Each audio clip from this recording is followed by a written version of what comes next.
어떻게 체계적으로 조직화해서 나를 발전시킬 수 있는가.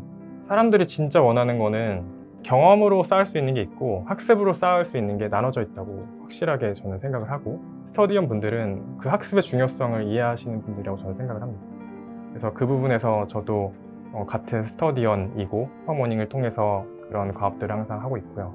여러분들도 본인의 루틴을 찾으셔서 혹은 슈퍼모닝에서 그 루틴을 발견하셔서 뭔가를 이루고 싶으시다면 그것을 확실하게 이룰 수 있는 그런 프로세스를 수립하셨으면 좋겠습니다. 제가 직장인으로서 노하우를 가지고 그 운동 채널을 만들었을 때 많이 했던 게 이제 타바타 운동이었거든요. 4분 동안 20초 운동하고 10초 쉬고 20초 운동하고 10초 쉬고를 반복해서 8번 반복하면은 4분이 돼요. 근데 그게 많은 논문들에서 보면은 30분 정도의 운동 효과가 있다라고 얘기를 해요. 인터벌 트레이닝이. 어떻게 보면 조금 더 스마트하게 이제 운동을 하는 거죠. 그래서 내가 웨이트 트레이닝을 못할 때는 그런 타바타 운동을 섞어 가지고 이제 중간에 넣으면은 내 관성도 유지할 수 있고 효율적으로도 할 수 있고 그리고 운동 효과도 있는. 일단 저는 아침에 일어나면은 스트레칭이랑 이제 타바타 운동을 하는데, 스트레칭은 크게 두 가지를 해요. 큰 골격에서 봤을 때 골반하고 이 어깨가 많이 뭉치는 것 같아요. 좌식 생활하면은 이 허리 아래쪽 부분이 많이 뭉치고, 자꾸 컴퓨터 많이 하시니까 이 여기가 많이 뭉칩니다.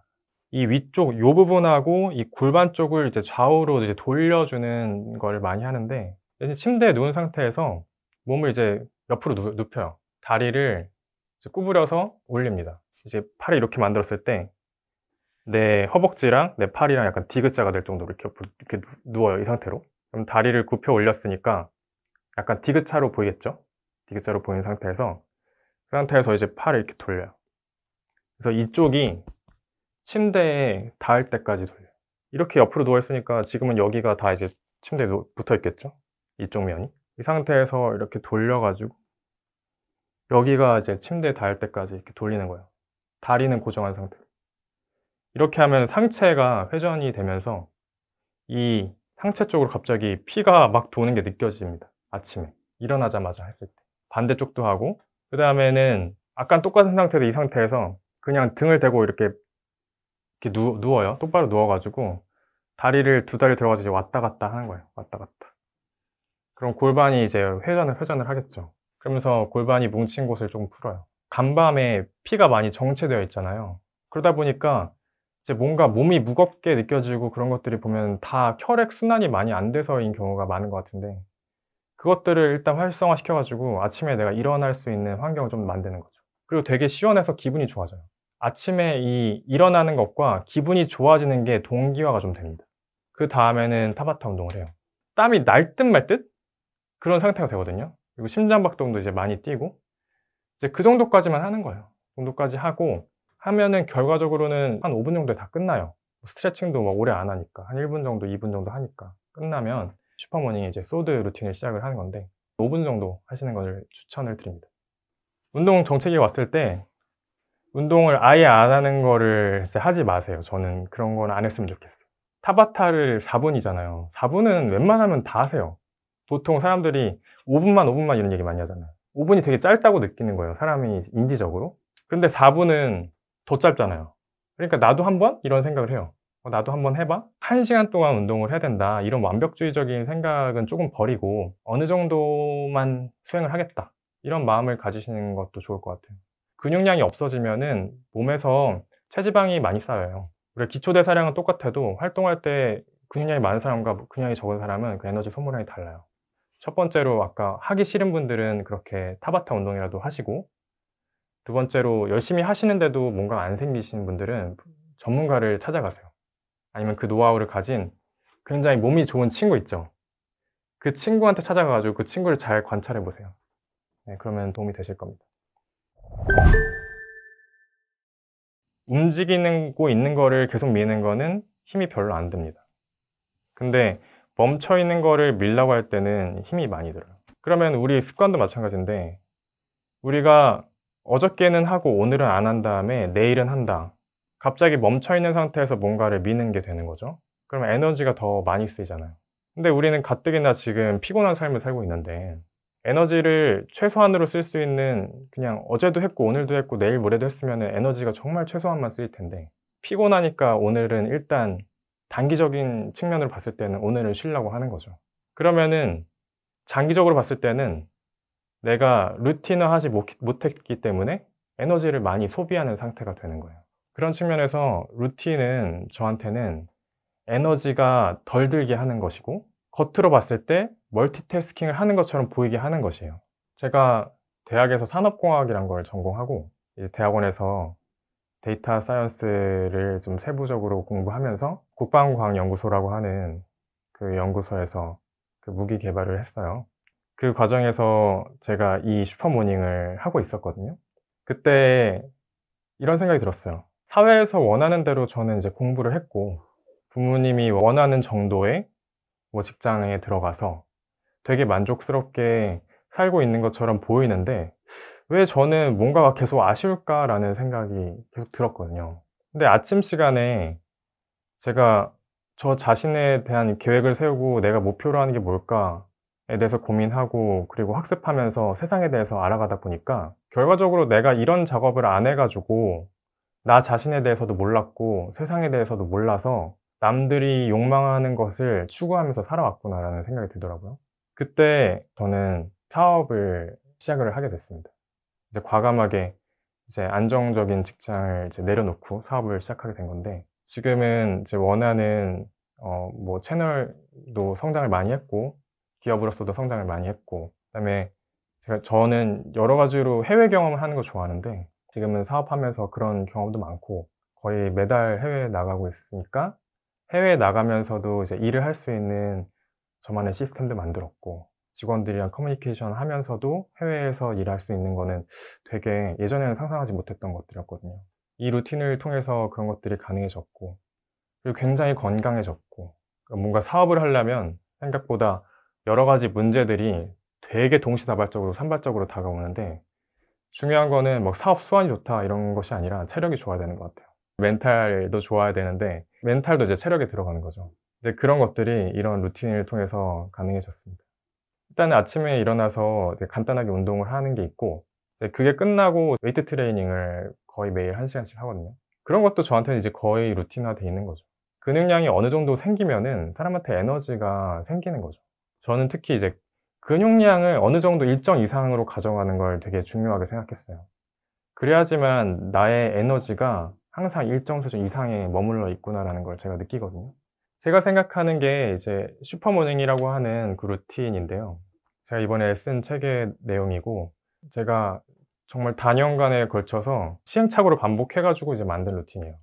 아침에 일어나면은 이제 스트레칭을 잠깐 하고, 잠깐 또 운동을 하면서 에너지를 올리고, 어제 있었던 일을 한번 다시 좀 돌아본 다음에 우리가 흔히 미라클 모닝에서 하는 그런 감사일기 작업을 조금 합니다. 근데 저는 감사일기라는 것을 세상을 창의적으로 감사하게 생각할 수 있는 능력에 대한 연습이거든요. 근데 그거가 왜 중요하냐면, 이제부터 앞으로 마주칠 일들도 다른 측면으로 좋게 바라볼 수 있는 능력이 생기는 거예요.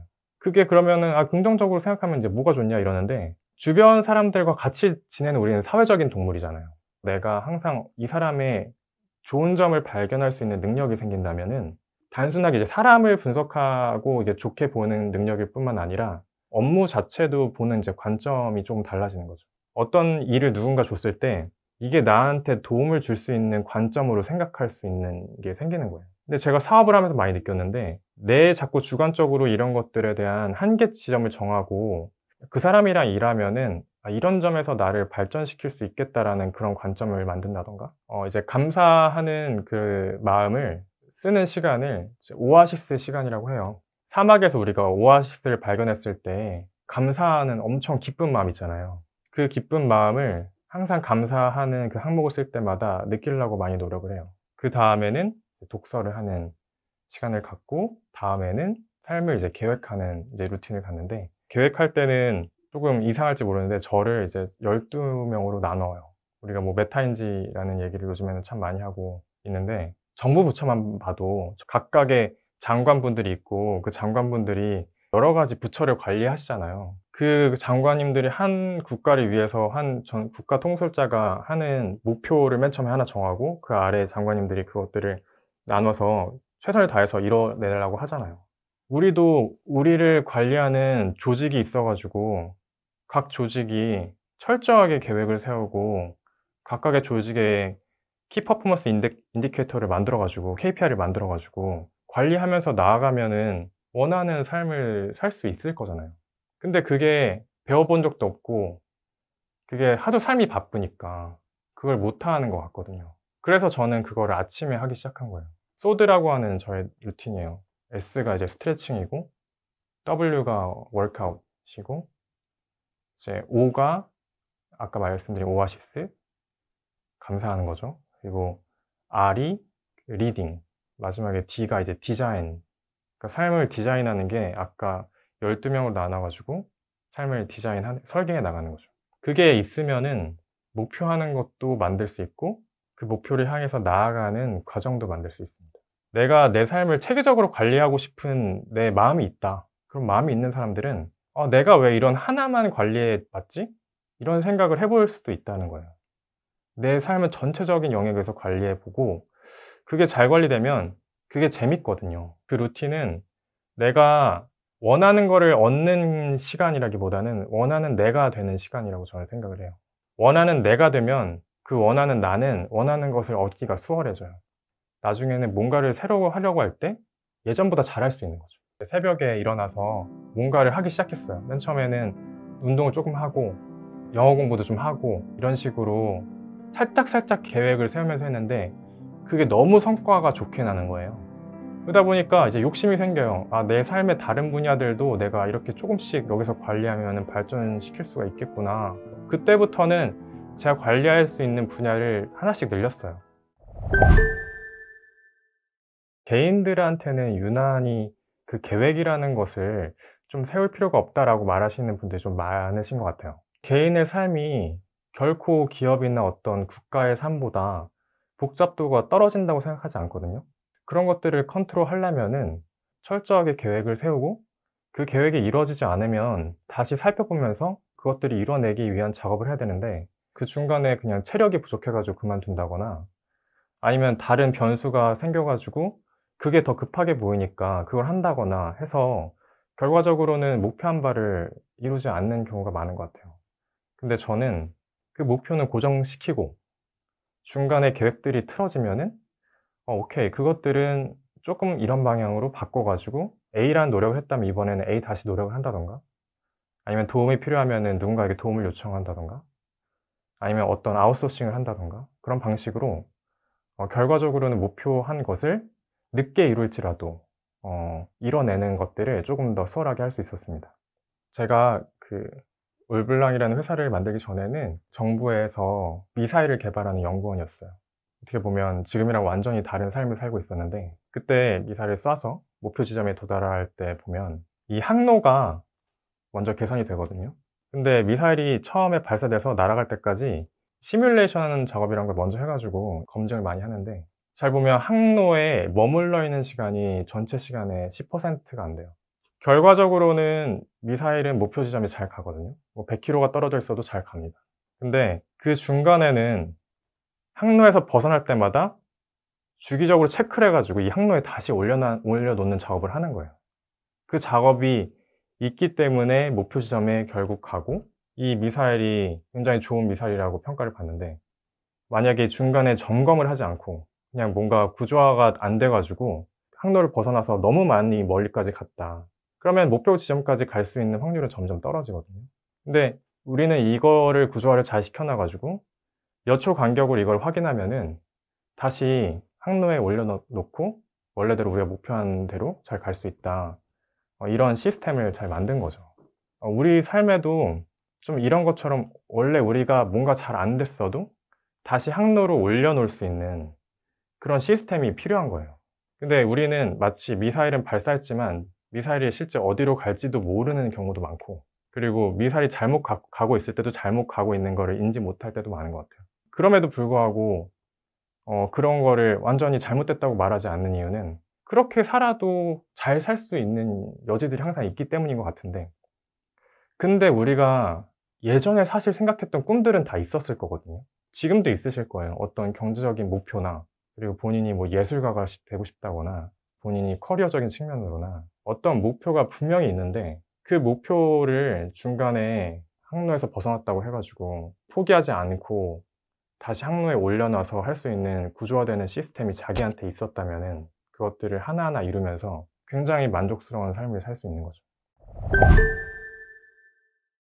잘 보면 우리 중에서 아무도 시간을 허투루 보내고 싶은 사람은 없는 것 같아요.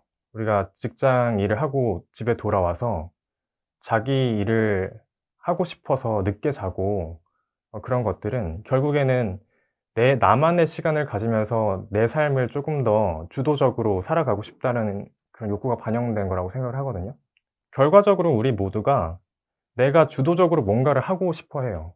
근데 그것들을 계획을 세우지 않으면은 주도적으로 안 될 확률이 큰데, 그 이유는 변수에 대처하지 못하기 때문이거든요. 그러니까 변수라는 것은 너무나 많죠. 때로는 제가 갑자기 피곤해질 수도 있고, 질병에 걸려서 주변에 있는 사람이 아파 가지고 그 사람을 간호해 줘야 될 때도 있고, 직장에서 야근이 생길 수도 있고, 그런 것들을 먼저 한번 생각해 보는 거예요. '아, 내 삶에서 어떤 것들이 끼어들 여지가 있겠구나.'라는 걸 먼저 생각해 보고, 그럴 때는 '내가 원래 하기로 했던 것을 어떻게 해야겠다.'라는 것을 생각해 놓으면은, 그냥 원래 하기로 했던 것을 안 하는 게 아니라 목표로 가기 위해서 하기로 했던 것을 다른 방향으로 또 해볼 수가 있는 거죠. 그래서 주도적이라고 하는 것은 시간과 관련이 있다기보다는 계획과 관련이 있고, 그 계획한 대로 무엇을 하게 되면은 그 시간이 의미 있게 되는 것 같거든요. 주도적인 삶은 어떤 사회적인 시스템에 끌려가지 않는 거라고 생각을 해요. 우리가 어렸을 때부터 뭐가 돼야 된다, 어떤 교육은 꼭 받아야 되고 뭐 어떤 거는 꼭 해야 된다, 그런 이야기를 참 많이 듣고, 때로는 우리의 그 꿈을 우리가 보고 있는 곳에서만 찾게 되잖아요. 통신기기도 없고 뭔가 정보를 쉽게 받아들일 수 없을 때는 제일 좋은 꿈이, 우리가 알 수 있는 꿈은 선생님이었잖아요. 그런데 여러 가지 정보를 얻게 되다 보니까 지금은 너무 사람들의 꿈이 다양해졌잖아요. 그런 것처럼 자기가 뭔가 알게 되는 만큼 그쪽으로 갈 수 있는 어떤 선택지들이 되게 여러 가지가 생기는 것 같은데, 주도적인 삶은 그런 것들을 이제 찾아 나서는 거죠. 내가 선택지가 쪼끔 부족한지 아니면 많은지 사실 메타인지가 안 되는 경우가 많아요. 근데 어떤 사람은 굉장히 크리에이티브한 생각으로 새로운 선택지를 만들어 가잖아요. 그런 것처럼 주도적인 삶이란 거는 선택지를 넓히기 위해서 때로는 학습을 더 많이 하고, 학습을 더 많이 하기 위해서는 내 시간을 내야 되고, 시간을 내기 위해서는 계획이 필요한 거죠. 그리고 그 계획 안에는 변수를 통제할 만한 여러 가지 장치를 넣는 겁니다. 우리가 이제 "주인의식을 가져라." 이런 말을 되게 많이 하잖아요. 저도 회사를 운영하고 있고, 주인의식을 갖는 사람은 사실은 결과적으로 회사 입장에서 보면 나중에 회사의 주인이 되긴 합니다, 결과적으로는. 회사는 그 사람을 잃을 수가 없어요. 뭐 대기업은 아닐 수 있죠. 대기업은 이제 사람이 바뀌어도 시스템이 워낙 잘 돼 있으니까 그럴 수 있는데, 어떤 조직은 잘 보면 정말로 그 회사를 위해서 일하는 사람은 회사의 주인이 되는 경우가 더 많은 것 같아요. 예. 근데 단순하게 회사의 주인 의식을 가져서 회사를 잘 열심히 다니는 게 아니라, 그 사람은 그 사람의 목표가 있었던 거죠. 회사의 목표가 이만큼 있고 개인의 목표가 이렇게 있는데, 사실 여기에 괴리가 있으면은 이 사람은 주인의식을 갖기 힘든 거죠, 회사에. 근데 본인의 인생의 주인의식을 가지고 어떤 목표가 있는데 그게 이 회사의 목표랑 잘 맞는 거예요. 그럼 이 사람은 본인의 인생을 잘 살아가기 위해서 열심히 하는 거죠. 그러면은 그게 교집합이 있으니까 이 회사도 잘 되는 거거든요. 그래서 회사를 잘 운영하는 사람은 사실 이 주인의식을 가지고 열심히 살아가는 사람에게 교집합을 자꾸 만들려고 하죠. 회사의 비전을 개인의 비전하고 이렇게 맞닥뜨려서, 개인이 뭔가 자기의 발전을 이뤘을 때 회사도 발전하게 만드는 게 회사의 몫이고, 우리 삶은 어떤 책을 써나간다는 입장에서 보면은 목차가 있는 거거든요. 물론 어떤 우연적인 요소에 의해서 굉장히 재밌거나 뭐 경제적인 가치를 크게 해 주는 이벤트가 발생할 수 있는데, 그런 여지는 항상 두고서라도 '내가 이 정도에서는 이런 것들을 배우고 내 역량을 키워서 이런 기회를 얻겠다. 요런 거에 도달하겠다.' 이런 것들이 있어야 되는 거죠. 사실은 내가 친정으로 옛날부터 원했던 본인의 경제적인 부호, 아니면 정말로 내가 원했던 나의 건강한 신체, 내가 정말로 원했던 나의 인간관계, 이런 것들은 내가 정말 계획을 많이 세워야지만 가능한 것들인 거죠. 그런 것들을 위해서 우리가 사회의 시스템 안에서 주어진 것들만 열심히 하는 것이 아니라 내가 진정으로 원하는 것인지, 그런 것들을 한번 다시 보고 '아, 그런 것들을 위해서 어떻게 갈 수 있는가.' 생각해 보는 게 자기 자신한테 주인의식을 갖는 것이라고 생각합니다. 그 계획을 세우는 게 거의 저는 매일 일어나야 된다고 생각을 하는데, 계획을 세우고 그것을 수정하고, 그 매일 일어나려면 내가 그 시간을 일단은 낼 수 있는 시간을 한번 자기 삶에서 보면 내 삶이 생각보다 변수들이 많습니다. 낮에 직장 생활을 하는 분들은 갑자기 누군가가 새로운 일을 시켜 가지고 그 일을 한다든지, 열심히 뭔가를 하고 집에 돌아왔지만 갑자기 피로감에 쌓여 가지고 자기가 이제 자신을 위해서 투자해야 될 시간에는 뭔가를 못 한다든지, 그런 것들이 많은데, 저를 봤을 때는 그게 아침에 일어났을 때 빼고는 거의 그런 시간은 없었거든요. 아침은 나만 조절하면은 시간을 낼 수 있어요. 근데 저녁이나 점심, 오후, 오전은 내가 조절한다고 해도 타인에 의해서 조절이 안 될 때가 많습니다. 근데 그런 게 아니라 정말 나만 열심히 하고 컨트롤을 잘해서 시간을 낼 수 있는 시간은 아침 시간이고, 그 아침 시간에 계획을 세우고 그리고 자신의 역량을 개발하는 독서를 하면서 이 계획을 조금 더 잘 세워 나가고, 쪼끔 더 나아가서는 그런 것들을 이제 추적하면서, 자기가 계획 세운 것들을 추적하면서 자신이 지금 어떤 상태인지 메타인지를 하고, 저는 그것들이 정말 바람직한 인생 운영법이라고 생각하고 제가 원하는 삶을 위해서 참 많이 도움이 됐습니다.